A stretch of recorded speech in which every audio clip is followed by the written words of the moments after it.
छुपा के जिए हम न सर झुका के जिए, सितम गरों की नजर से नजर मिला के जिए।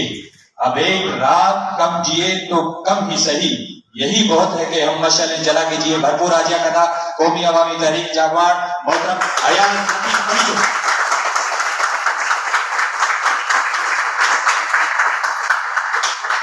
शुक्रिया। सबसे पहले मैं मुबारकबाद दूंगा स्कैन को, आपकी तमाम टीम को, नॉर्वेजन चर्च से रिलेटेड दोस्तों को, एसपीओ को। इस इंतहाई अहम मौजू पे आपने आज गुफ्तगू का और कंसल्टेटिव प्रोसेस का आगाज किया है। तो आज मैं अभी यहीं हूँ आपके साथ, मगर मुझे टेलीफोन पे किसी से बात करनी है, किसी इशू पे, किसी चैनल से।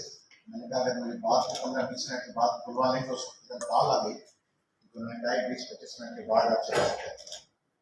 तो फिर मैंने कहा कि वो या उनके साथ कमिट करने हुई होगी या आपके साथ। तो मैंने कहा मैं बात करके बैठ जाता हूँ, फिर उनकी कॉल आई तो 2 मिनट बाद चला जाऊंगा और बाकी अगर मुकर्रर की बात कोई सुनूंगा। ये रवैया नहीं होनी चाहिए कि अपनी बात करके अनलेस यू हैव इमरजेंसी। तो मैं एम प्रकाश साहब को, रावत साहब को रोजगार सुनूंगा। पहली बात तो आपने जो बातें की हैं बहुत जबरदस्त, मुझे इतना इंस्पायर किया आपकी बातों ने कि मैंने अभी अपनी स्टैंडिंग कमेटी की मीटिंग थी, दोस्तों को मैसेज किया है कि पूरी क्लाइमेट चेंज के हवाले से पॉलिसी बनाएं और उसको न सिर्फ अपने मंशूर में इनकॉर्पोरेट करें, बल्कि स्कैन को दोस्तों को ये ऑफर करें कि जिस जिस जिले में आपको इस काम के लिए मदद चाहिए, वहाँ लोकल ग्रास रूट्स पर भी और फोकल पर्सन के हवाले से भी और टीम बनाकर दूसरे लोगों को जमा करने के हवाले से भी और तमाम पॉलिटिकल पार्टीज को मोबिलाइज करना, तमाम अजला में से मिलके, बल्कि तहसील लेवल पे जहाँ जहाँ ऑर्गेनाइज करना हो वहाँ अमजद साहब के साथ, आपके साथ सब दोस्तों के साथ हम फोर फ्रंट पे आपको अपनी सर्विसेज देंगे और जैसा आप कहेंगे इस ज्वाइंट काज के लिए मिलके काम करें।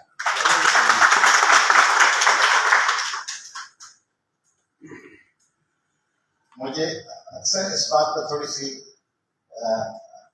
होती है क्यूरियोसिटी कि जिस बात पे हम बोल रहे हैं उसका कुछ पता भी है या ऐसे ही बोले जा रहे हैं।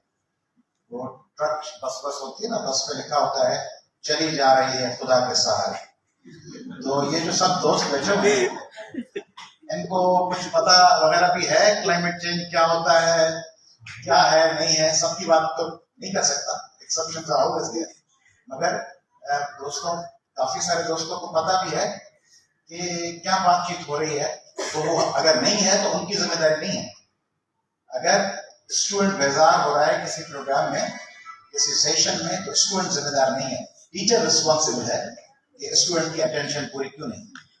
तो टीचर को पढ़ाना है इतना अच्छा कि स्टूडेंट समझ जाएगा।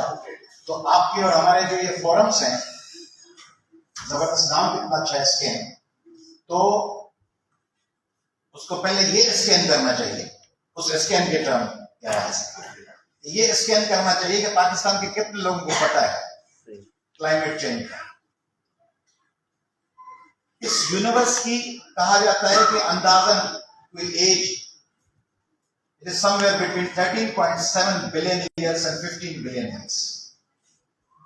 13 से 15 billion years, to be exact 13.7 billion years इस यूनिवर्स की एज। उसमें जो हमारी अर्थ है उसको फॉर्म हुए 5.55 बिलियन ईयर्स, 5 अरब 55 करोड़ साल।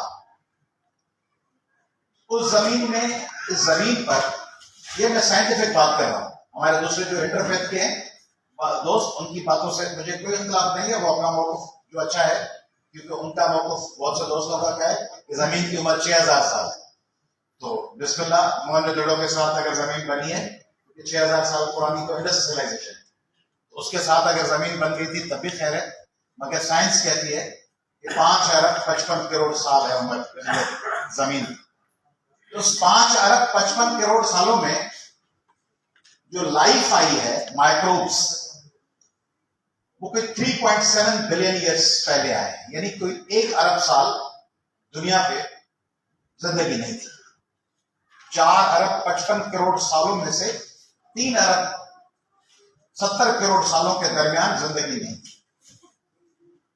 जिंदगी आने के बाद जो दुनिया में सबसे बड़े डिजास्टर्स आए हैं, उनमें 5 आइस एजेस आई हैं। बर्फानी एज, होरोनियन, क्रायोजेनियन, एंडियन। होरोनियन इब्तदाई थी, पहली थी, पैलेजोइक और क्वार्टरनर। इन आइस एजेस ने दुनिया को उठा के पटक दिया। यानी पहली जो होरोनियन आइस एज आई, बर्फानी जमीन पे जो बर्फ छा गई, वो कोई 2 अरब 40 करोड़ साल से लेकर 2 अरब 20 करोड़ साल तक रही, और उसमें रूए जमीन पे तमाम जो चीजें थी वो तहस नहस हो गई। मगर उस वक्त इब्तदाई जिंदगी थी। उसके बाद जो आइस एजेस आई हैं, उसमें बड़ी लिविंग स्पीशीज, पेड़ पौधे, जिंदगियां तबाह बर्बाद हो। अब शायद हम इस किस्म के खतरे को महसूस नहीं कर रहे। ये जो मैंने एकदम से ये सारी चीजें पढ़कर दोस्तों को मैसेज किया, रिक्वेस्ट की उनको, उसकी वजह थी कि मैं ये सोच के मुझे परेशानी हो रही है कि एक मौत आपकी तरफ तेज रफ्तारी से बढ़ रही है इंसान जात की तरफ, और इंसान जात उससे बिल्कुल इंडिफरेंट है। पता ही नहीं क्या हो रहा है। ये जो ग्रीन हाउस इफेक्ट है, हम पैदा किए जा रहे हैं। ग्रीन हाउस इफेक्ट में क्या है? 5 बेसिक चीजें हैं। Water vapour, carbon dioxide, nitrous oxide, methane और क्लोरोफ्लोरोकार्बन, CFC। ये हम पैदा कर रहे हैं। हम यानी लार्जर कंटेक्स्ट, हम पाकिस्तान नहीं, मगर सबसे ज्यादा प्रोड्यूसर चाइना है, US है, इंडिया है, रशिया है, इवन 2 इस्लामिक ममालिक भी उस रैंकिंग में आते हैं, ईरान और सऊदी अरब, साउथ कोरिया है, जापान है, जर्मनी है, कनाडा है। ये तमाम ममालिक कंट्रीब्यूट कर रहे हैं इस दुनिया को तबाह करने के प्रोसेस में। उसको रोकने के लिए अवेयरनेस है नहीं। इसके कॉन्सिक्वेंसेस क्या होंगे? जो आम लोग दोस्त बैठे हैं उनकी समझ के लिए, कि जो सूरज की रोशनी आ रही है, तपिश आ रही है, वो ज्यादा खतरनाक मिकदार में जमीन से टकराकर उसे ज्यादा खतरनाक बनाएगी। क्लाइमेट चेंज यानी टेम्परेचर बढ़ेगा। टेम्परेचर बढ़ेगा, ग्लेशियर ज्यादा मेल्ट होंगे, समंदरों में ज्यादा पानी आएगा, ज्यादा हरिकेन्स आएंगे, समंदरों में ज्वार भाटा दुनिया के कई मुल्कों को निगल लेगा। गर्मी का टेम्परेचर बढ़ने की वजह से और फिर ओजोन डिप्लीट होने की वजह से स्मोक पैदा होगी। वो आहिस्ते आहिस्ते आपके अंदर इंटरनल ऑर्गन्स को डैमेज करेगी, कैंसर होगा, बीमारियां फैलेंगी। ये जो फ्लड्स आए हैं अचानक से बारिशें, अचानक बारिशें आएंगी, अचानक फ्लड्स आएंगे, ग्लेशियर मेल्ट होंगे, पानी ज्यादा आएगा, और आप बैठे हैं भारत के साथ, वहां कम पानी होगा, वो पानी रोक लेंगे, ज्यादा पानी होगा आपकी तरफ रवाना कर देंगे, नहीं रोकेंगे, और आप ढलान की तरफ हैं, पानी आपकी तरफ आ जाएगा, सैलाब आएंगे। आप अभी ये जो हमारे दोस्त हैं अमजद या दूसरे दोस्त जो वसेब के लायक हो, उनको पता है कि वहां क्या हशर हुआ है, बलूचिस्तान और सिंध में क्या हशर हुआ है, KPK में क्या हशर हुआ है। ये सैलाब, ये तबाही, ये बर्बादी, ये आपके सिमत बढ़ रही है और दबे पांव नहीं आ रही। इंतहाई खौफनाक अंदाज और बड़ी जबरदस्त बात की नूर साहब ने। उन्होंने कहा कि हम सखी हैं पॉलिसीज बनाने में, पॉलिसी बन गई, पॉलिसी बन गई, पॉलिसी बन गई, इस चीज पे पॉलिसी बन गई, इस चीज पॉलिसी इंप्लीमेंट का आप किसी एसएसपी को बुला लें पाकिस्तान भर के, उससे कहें वो आपको पॉलिसी बता देगा। सियालकोट जिले में, बदीन जिले में, ग्वादर जिले में लॉ एंड ऑर्डर को सही तौर पर कंट्रोल करें, पॉलिसी ऐसी जबरदस्त बता देंगे। आप मिल लें, आप किसी एक्सट्रीमिस्ट से मिल लें, वो आपको अमन अमान की पॉलिसी बता देगा। खुदकश बमबार आपको अमन अमान की पॉलिसी बताएगा। अरबों रुपए लूटने वाला आपको मसावात की पॉलिसी बताएगा। किसानों को और मजदूरों को मारने वाला आपको इंसानी हुकूक की पॉलिसी बताएगा। पॉलिसी जबरदस्त है, हर तरफ बेहतर पॉलिसी है। पॉलिसी बनेगी। पाकिस्तान में अक़लियतों के तहफ़्फ़ुज़ की पॉलिसी नहीं है? रोज बच्चियां अगवा होती हैं, क्रिश्चियन, हिंदू माइनॉरिटी की, रोज उनके साथ हशर होता है। पॉलिसी तो है, पॉलिसी है, औरतों के तहफ़्फ़ुज़ की नहीं है। वुमेन प्रोटेक्शन बिल नहीं है, औरतों के वायलेंस अगेंस्ट वुमेन के लॉज नहीं है, आर्टिकल 25 नहीं है, आर्टिकल 34 और 36 नहीं है वुमेन राइट्स के लिए। मगर खवातीन तो दिन दिहाड़े कत्ल हो रही है, अगवा हो रही है, मर रही हैं। तो पॉलिसी ठीक है, इंप्लीमेंट कहां हो रही? अच्छा, बात हुई दरख्तों की। एनवायरमेंट फ्रेंडली कौन सी दरख्तों की कैंपेन जेन्युइनली चली है? दरख्तों में भी कुछ दरख्त खतरनाक हैं, वो आपके ग्राउंड वाटर को भी कंज्यूम कर देंगे और आपके आसपास की चीजों को हिला के रख देंगे। वो फ्रेंडली दरख्तों की कहां है फॉरेस्टेशन? डिफॉरेस्टेशन के खिलाफ कैंपेन कहां है? रिन्यूएबल एनर्जी पे कैंपेन कहां है? रिन्यूएबल एनर्जी को अपने लिए मफादात की एक कारपोरेट सेक्टर की चीज बना दिया गया है। कोल जो सबसे खतरनाक है, उस कोल पे काम हो रहा है। और जो सबसे ज्यादा जबरदस्त है, सोलर एनर्जी और विंड एनर्जी, उसको नजरअंदाज कर दिया गया। उसके प्रोजेक्ट हथिया लिए गए। मखसूस इलाकों में मखसूस लोगों ने वो पूरा विंड एनर्जी वाला बेल्ट उस पर कब्जा कर रखा है। सोलर के लिए कोई काम नहीं हो रहा। सोलर लोग अपनी तरफ से काम कर रहे हैं, सोलर पे इंडिविजुअली। कलेक्टिव काम सोलर पे कोई नहीं है। रिवर्स जनरेशन पूरा मैंने पता किया यहां के इलेक्ट्रिसिटी प्रोवाइडर से, पंजाब में वो है शायद कुछ इलाकों में।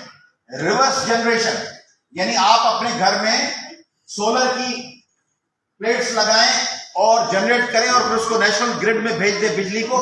उन्होंने कहा हम क्यों करें? मुझे अफसरों ने बताया, सिंध के मुख्तलिफ इलाकों के बिजली के महकमे से जुड़े हुए, उन्होंने कहा जनाब वो जो बिजली हमारे पास कमी बेची होती है उसको बेच के तो गुजारा होता है। तो अगर लोगों को कह दें कि तुम बिजली पैदा करो और तुम हमें सेल करो, तो फिर ये जो हमने कुंडे लगा के पैसे लिए, एयर कंडीशनर्स के पैसे लिए, वो कहां से होंगे? पानी इस मंसूबे में, इसमें जो मैनिफेस्टो है, इनमें बहुत सी बातें जबरदस्त है। इसमें यह होना चाहिए ना कि कालाबाग डैम एनवायरमेंटल डिजास्टर है और क्लाइमेट के खिलाफ सबसे बड़ा हमला समझा जाएगा, क्योंकि पानी पे जब डाका लगेगा तो पानी जिस पर्पस के लिए इस्तेमाल होगा वो पर्पस एनवायरमेंट फ्रेंडली नहीं है। और जिन इलाकों में आप पानी नहीं पहुंचाएंगे वहां इकोलॉजिकल डिजास्टर होगा, बायोडायवर्सिटी मुतासर होगी, वो पूरे इलाके डैमेज हो जाएंगे। कोस्टल बेल्ट आपका तबाह हो गया है, मैंग्रोव फॉरेस्ट तबाह हो चुके हैं, आपकी रिवराइन एरिया तबाह है।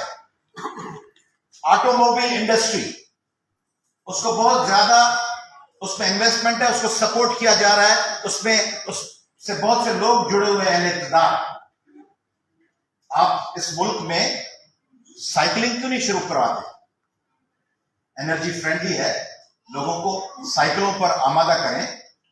देहातों में, छोटे छोटे इलाकों में साइकिल के लिए मोटिवेट करें लोगों को। कैंपेन चलाए हुकूमत और इदारे सब मिलकर, आप और हम सब चलाएं। आप और हम सब मिलकर ट्री प्लांटेशन के लिए कैंपेन चलाएं। आप और हम सब मिलकर चेक करें पाकिस्तान में ये जो हायर, सैमसंग, तोशिबा, टीएलसी, ये कंपनीज आ रही हैं, उनमें से पाकिस्तान के किसी पॉलिटिशियन ने, किसी एमएनए, एमपी, सेनेटर ने पूछा है कि इस एयर कंडीशन से, इस रेफ्रिजरेटर से सीएफसीज कितनी प्रोड्यूस हो रही है, कितनी एमिशन हो रही है? सीएफसीज का मेन जरिया एयर कंडीशनर भी हैं और रेफ्रिजरेटर्स भी हैं। तो सीएफसी जो एमिशन है उसको कंट्रोल करने के लिए इस कारपोरेट सेक्टर से क्या बात हुई है उसके बारे में आगाह किया जाए, हुकूमत आगाह करे, और pass that matter they should come forward, they should play their role. Supreme court कहां है?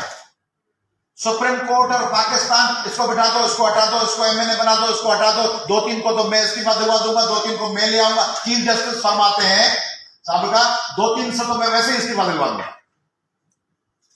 वो ये कहे ना कि सीएफसीज प्रोड्यूस करने वाले 4-5 कारपोरेट सेक्टर के इदारों को तो मैं ऐसे ही उड़ा दूंगा, ये कहते हैं ना। ये कहते हैं ना कि पेड़ काटने वाले वडेरों, जागीरदारों, सरदारों को मैं यूं ही उड़ा दूंगा, उसके बजाय उनको इस्तीफा दिलवा दूंगा, उसको इख्तियार में ले आऊंगा। ये आपकी अदलिया का काम है। आपकी अदलिया का काम है आप प्रोटेक्ट करें। ये क्लाइमेट चेंज का थ्रेट, ये आर्टिकल 9 का थ्रेट है constitution of Pakistan. Security of every individual, security against whom, security against everything. खराब पानी security threat, law and order security threat, pollution security threat, emissions security threat. ये जितनी चीजें हैं ग्लोबल वार्मिंग में जो चीजें कंट्रीब्यूट करती हैं, ये सिक्योरिटी थ्रेट है।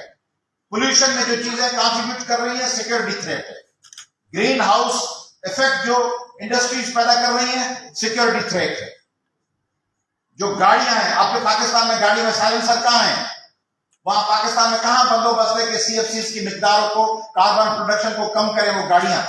कोई वेरिफिकेशन है कि जो गाड़ियां हैं इनमें वो इक्विपमेंट्स हैं कि ये फ्रेंडली हो, एनवायरमेंट फ्रेंडली हो? कुछ नहीं है। इन सब चीजों पे अदालत का काम करना चाहिए। आई वुड स्ट्रांगली सजेस्ट कि इसके पब्लिक इंटरेस्ट लिटिगेशन के केसेस शुरू करें, और पाकिस्तान के तमाम हाई कोर्ट्स के तमाम बेंचेस में, सिर्फ हाई कोर्ट की प्रिंसिपल बेंच पे नहीं, सखर, लाड़काना, जिस तरह फैसलाबाद है या मुल्तान चले जाएं। पाकिस्तान की कितनी अफसोस की बात है कि हाईली पोल्यूटेड शहरों में 5 शहर पाकिस्तान के हैं। Have you gone through? Pakistan दुनिया भर की जो रैंकिंग है उसमें लाहौर टॉप पे है, most polluted city in Pakistan. फिर फैसलाबाद और गुजरांवाला है, बहावलपुर, फैसलाबाद और बहावलपुर, देन पेशावर, देन कराची। 5 शहर दुनिया के पोल्यूटेड तरीन शहर हैं। वर्ल्ड इकोनॉमी में हमारा कंट्रीब्यूशन इतना पिद्दा सा, और पोल्यूशन में तबाह शहरों में हमारा सवाल पे हम सबसे ऊंचे मर्तबे पर। तो ये इस हवाले से पब्लिक इंटरेस्ट लिटिगेशन के केसेस दाखिल करें, तमाम सूबे के तमाम जो बेंचेस हैं हाई कोर्ट के वहां, और फिर अगर उस पर आर्टिकल 199 का रिस्पॉन्स न मिले तो 184 सब क्लास 3 में जाएं, लार्जर इंटरेस्ट में सुप्रीम कोर्ट, और उससे पहले डिस्ट्रिक्ट एंड सेशंस जज पे कम्युनिटी को। मुझे अगर वक्त मिला, I consider myself as a part of your team. I keep myself at disposal of your entire team. तो इस पे भी काम कर सकते हैं कि हम एक ड्राफ्ट बनाएं लोकल कम्युनिटीज के लिए, एक ड्राफ्ट केस का बना दें पोल्यूशन पे और एनवायरनमेंट पे और क्लाइमेट चेंज के थ्रेट पे, जिसमें बंदे को सिर्फ नीचे अपना नाम लिखना और ऊपर कंसर्न कोर्ट का नाम लिखना हो, डिस्ट्रिक्ट या तहलका फला, एडिशनल सेशन जज फला। ये सेक्शन 133 के तहत आप पब्लिक न्यूसेंस के हवाले से ये केस चला सकते हैं। हायर कोर्ट्स में नहीं, निचली कोर्टों में, सिविल जज और मजिस्ट्रेट में भी अंडर सेक्शन 133 आप जा सकते हैं पब्लिक न्यूसेंस। उसके आप जाके प्रोफार्मा बना दें, सारे सिंध को, सारे पाकिस्तान के तमाम तहसीलों में, अजला में लोगों को लगा दें कि इन पे आप लिटिगेशन शुरू कर दें। फला इंडस्ट्री ये एमिशन कर रही है, फला जगह ड्रेनेज की लाइन आ रही है, एलबीओडी आरबीडीसी ये नुकसान हो रहा है, फला जगह पेड़ काटे जा रहे हैं, फला जगह ये तबाही हो रही है, ये बर्बादी हो रही है। इस पे एक ब्रॉडर, एक बड़ी यलगार शुरू करें, और मैं और कौमी अवामी तहरीक आपके डिस्पोजल पे। Thank you very much.